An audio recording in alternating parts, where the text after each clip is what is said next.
আসসালামু আলাইকুম friends, welcome back to my channel. আজকে আমি আপনাদের সঙ্গে খুবই মজাদার একটি রেসিপি নিয়ে হাজির হলাম। আজ তৈরি করে দেখাবো খুবই মজাদার নুডলস রোল রেসিপি। এটা তৈরি করা খুবই সহজ। রেসিপি ফলো করে যে কেউ বানিয়ে নিতে পারবেন। আর খেতে তো হয় উপর থেকে খুবই ক্রিস্পি, ভেতর থেকে নুডলস পুরে ভরা, খুবই মজাদার। এটা বাচ্চাদের টিফিনের জন্য একদম অসাধারণ একটা রেসিপি। চলুন তাহলে রেসিপিটি দেখে নেওয়া যাক। প্রথমে একটা বাটিতে নিয়ে নিচ্ছি 2 কাপ ময়দা। প্রয়োজনে আটাও ব্যবহার করা যাবে। দিয়ে দিচ্ছি টেস্ট অনুযায়ী লবণ। সাথে দিচ্ছি 2 টেবিল চামচ সাদা তেল। এখন শুকনো উপকরণগুলোকে একটু হাত দিয়ে ভালোভাবে মেখে নেব। হাত দিয়ে ডলে ডলে ভালোভাবে মিশিয়ে নিতে হবে। এতে নাস্তাগুলো খুব বেশি খাস্তা এবং পারফেক্ট হবে। ড্রাই উপকরণগুলো মেশানো হয়েছে কিনা এভাবে হাতের মুঠো করে চাপ দিলেই দলা পেকে যাবে। তখনই বুঝে নিতে হবে উপকরণগুলো মেশানো হয়ে গেছে। এখন এর মধ্যে পানি অ্যাড করে দিতে হবে। পানিগুলো একসঙ্গে দেওয়া যাবে না। কিছুক্ষণ পর পর অল্প অল্প করে পানি দিয়ে ডোটা তৈরি করে নিতে হবে। ডোটা খুব বেশি নরম করে ফেলা যাবে না। এখানে শক্ত টাইট একটা ডো তৈরি করে নেব। ভিডিওটি আপনারা শুরু থেকে শেষ পর্যন্ত দেখতে থাকুন। এতে করে আপনার তৈরি করা নুডলস রোল রেসিপিটিও এরকম পারফেক্ট হবে। আমি টাইট একটা ডো তৈরি করে নিয়েছি। এখন এর মধ্যে 3 টেবিল চামচ তেল দিয়ে ভালোভাবে মিশিয়ে নেব। তেল কিন্তু ময়দার সঙ্গে ভালোভাবে মিশিয়ে নিতে হবে। তেলগুলো ময়দার সঙ্গে ভালোভাবে মেশানো হয়ে গেলে এই ডোটাকে 10 মিনিটের জন্য রেস্টে রেখে দেব। অন্যদিকে চুলায় আমি নুডলসগুলো সিদ্ধ করে নেব। এজন্য একটা প্যানে দিয়ে দিয়েছি প্রয়োজন মতো পানি। সাথে দিচ্ছি টেস্ট অনুযায়ী লবণ আর 1 টেবিল চামচ সাদা তেল। এখন ঢাকনা দিয়ে পানিগুলোকে ভালোভাবে ফুটিয়ে নেব। পানিগুলো ফুটে উঠলেই দিয়ে দিচ্ছি 4 পিস নুডলস। নুডলসগুলো আমি আগ থেকে ভেঙে রেখেছি। চাইলে আপনারা নুডলসের পরিমাণ আরো কমিয়ে নিতে পারেন। এখন এই নুডলসগুলোকে আমি ঢাকনা দিয়ে 2 মিনিট সেদ্ধ করে নেব। ফিরে এলাম 2 মিনিট পর। 2 মিনিট পর নুডলসগুলো পারফেক্টলি সেদ্ধ হয়ে গেছে। এখন আমি একটা স্ট্রেনারে চেকে ঠান্ডা পানিতে ধুয়ে নিচ্ছি। অন্যদিকে রোলের জন্য পুরটা তৈরি করে নিতে হবে। এজন্য চুলায় ফ্রাই প্যানে দিয়ে দিচ্ছি 1/2 কাপ পরিমাণে সাদা তেল। তেলটা ভালোভাবে গরম হয়ে গেলে দিয়ে দিচ্ছি 1 টেবিল চামচ রসুন কুচি। রসুনটাকে একটু হালকা করে তেলের সঙ্গে ভেজে নেব। রসুনগুলো ভেজে নেওয়া হয়ে গেলে দিয়ে দিচ্ছি 2 কুচি করে রাখা পেঁয়াজ। পেঁয়াজগুলোকে এই রসুনের সাথে কিছুক্ষণ সময় নিয়ে ভেজে নেব। পেঁয়াজগুলোকে খুব বেশি কালার করে ভাজার প্রয়োজন নেই। একটু হালকা কালার করে ভেজে নিলেই হবে। এই পেঁয়াজগুলোতে একটু হালকা কালার চলে আসলেই দিয়ে দেব 1/2 কাপ পরিমাণে সবজি। এখানে আমি 1/2 কাপ পটল কুচি ব্যবহার করছি। আপনারা সবজি পছন্দ না করলে দেওয়ার প্রয়োজন নেই। তবে এখানে সবজি অ্যাড করলে এর টেস্ট ভালো আসবে। এখন আমি এই সবজিগুলোকে তেলের সঙ্গে ভেজে নেব। চাইলে আপনারা এখানে অন্যান্য সবজিও অ্যাড করে দিতে পারেন, যেমন বরবটি, ক্যাপসিকাম, গাজর, বিভিন্ন ধরনের সবজি অ্যাড করা যাবে। এখন আমি এর মধ্যে দিয়ে দিয়েছি 1/2 টিস্পুন গোলমরিচের গুঁড়া। সাথে দিয়েছি 1 টিস্পুন জিরার গুঁড়া। সবগুলো উপকরণ একসঙ্গে নেড়েচেড়ে মিশিয়ে নেব। মেশানো হয়ে গেলে এই উপকরণগুলোকে স্প্যাচুলা দিয়ে একটা সাইডে রেখে দিচ্ছি। এখন প্যানের এই খালি অংশটাতে একটু তেল দিয়ে দেব। এই তেলে এখন একটা ডিম ভেঙে নিচ্ছি। ডিমটাকে স্ক্রাম্বল করে নেব। ডিমটা স্ক্রাম্বল করা হয়ে গেলে অন্যান্য উপকরণের সাথে ভালোভাবে মিশিয়ে নেব। ভালোভাবে মেশানোর পর এর মধ্যে অ্যাড করে দেব 1/2 কাপ পরিমাণে টমেটো সস। টমেটো সস পরিমাপ করে দেওয়ার প্রয়োজন নেই। যে যেরকম পছন্দ করেন সেই অনুযায়ী ব্যবহার করবেন। টমেটো সস মেশানো হয়ে গেলে দিয়ে দিচ্ছি আগে থেকে সেদ্ধ করে রাখা নুডলসগুলো। এই নুডলসগুলোকে সবগুলো উপকরণের সাথে মিশিয়ে নেব। একটু ভালোভাবে এই নুডলসগুলোকে সবগুলো উপকরণের সাথে মিশিয়ে নিতে হবে।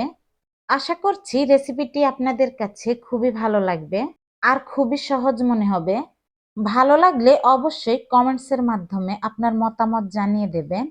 লাইক এবং শেয়ার করে নিতে ভুলবেন না।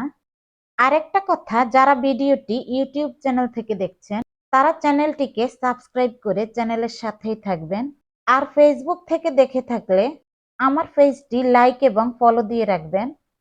নুডলসগুলো ভালোভাবে মেশানো হয়ে গেলে দিয়ে দিচ্ছি 1 টেবিল চামচ সয়া সস। সয়া সসটা যদি হাতের কাছে না থাকে তাহলে স্কিপ করা যাবে, তবে টমেটো সস দিলেই হবে। সয়া সসটা ভালোভাবে মেশানো হয়ে গেলে দিয়ে দিচ্ছি 2 টেবিল চামচ ভাজা চিলি ফ্লেক্স।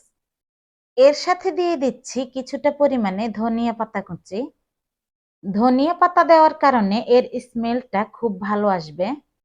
এখন গ্যাসের ফ্লেম বন্ধ করে ধনিয়া পাতাগুলোকে মিশিয়ে নেব। মেশানো হয়ে গেলে গ্যাসের ফ্লেমটা বন্ধ করে দিতে হবে। এখন দিয়ে দিচ্ছি 2 প্যাকেট নুডলস মশলা। রোলের জন্য আমার পুরটা তৈরি করে নেওয়া হয়ে গেছে। নুডলস মশলাটা দিয়ে দেওয়ার পর এখানে অ্যাড করে দেব কিছুটা পরিমাণে লেবুর রস।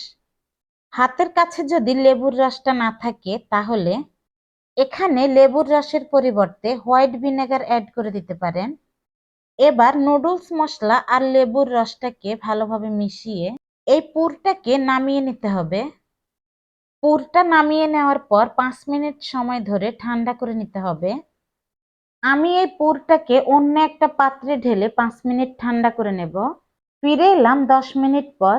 10 মিনিট পর ডোটা আমার একদম সেট হয়ে গেছে।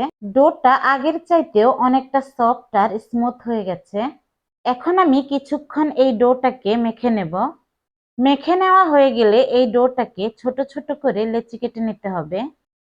এরকম সাইজ করে আমি সবগুলো লেচি কেটে নিচ্ছি। এখন আমি এখান থেকে রোল তৈরির জন্য একটা লেচি নিয়ে নেব আর অন্য লেচিগুলোকে ঢাকনা দিয়ে একটা সাইডে রেখে দিচ্ছি। এবার একটা প্লেটে করে এই লেচিটাকে আঙ্গুলের সাহায্যে চাপ দিয়ে দিয়ে রাউন্ড শেপ করে তৈরি করে নিতে হবে। এভাবে রাউন্ড শেপে আমি লেচিটাকে তৈরি করে নিয়েছি।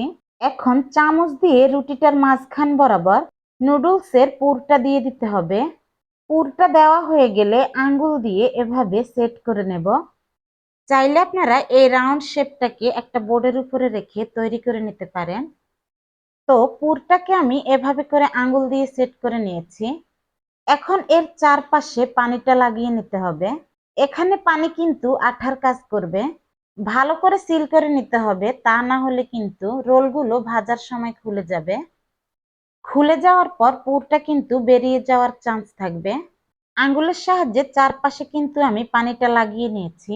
এখন আমি এটাকে ধরে এভাবে করে ফোল্ড করে নিচ্ছি। তো ফোল্ড করে নেওয়ার সময় কাজটা খুব সাবধানে করবেন। আর হাত দিয়ে কিন্তু এভাবে করে ঘুরিয়ে ঘুরিয়ে রুটিটাকে ফোল্ড করে নিতে হবে।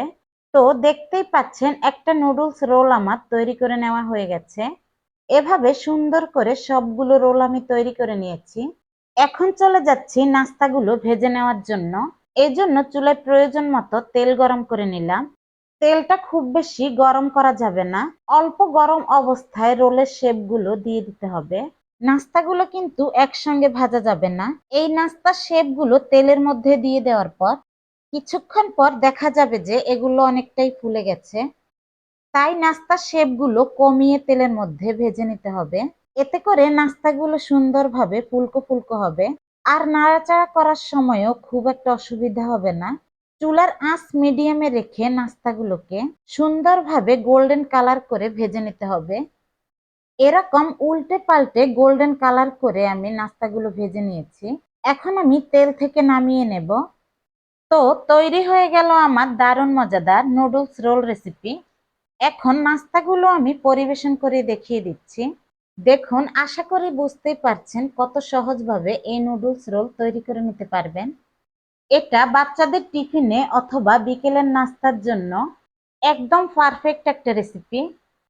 আমি একটা নাস্তা আপনাদেরকে ভেঙে দেখিয়ে দিচ্ছি। এটা উপর থেকে যতটাই ক্রিস্পি হয়, ভেতর থেকে তার চেয়েও আরো মজাদার হয়ে থাকে। এতক্ষণ আমার সাথে থাকার জন্য ধন্যবাদ জানিয়ে আর পরবর্তী ভিডিও দেখার আমন্ত্রণ জানিয়ে আজকের মতো এখানেই বিদায় নিচ্ছি। আল্লাহ হাফেজ।